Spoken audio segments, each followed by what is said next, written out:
শেখ হাসিনা সরকারের পতনের পর প্রথমবারের মতো বাংলা নববর্ষ উদযাপন।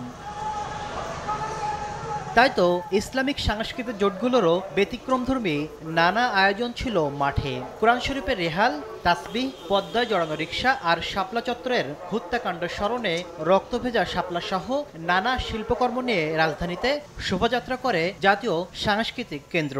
আমরা বাংলাদেশিরা যেন আমাদের নিজেদের সংস্কৃতি পালন করতে উদ্বুদ্ধ হই, সেই জন্য আজকে পয়লা বৈশাখে আমাদের এই নবযাত্রা।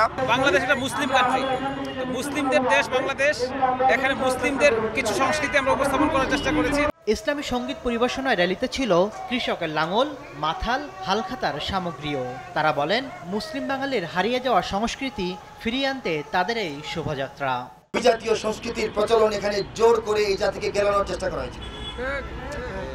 সেই অবস্থা থেকে জাতিকে মুক্ত করে প্রকৃত দেশীয় সংস্কৃতি আমরা তুলে ধরার চেষ্টা করছি। মুসলিম কালচার এবং বাঙালি ঐতিহ্যবাহী কালচার দুইটা যে একটা আর একটার সাথে ওতপ্রোতভাবে সম্পৃক্ত, এই বিষয়গুলোকে এতদিন আড়াল করার চেষ্টা করা হয়েছে।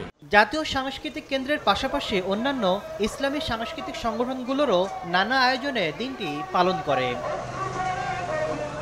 তাসলিম তৌহিদ, সময় সংবাদ, ঢাকা।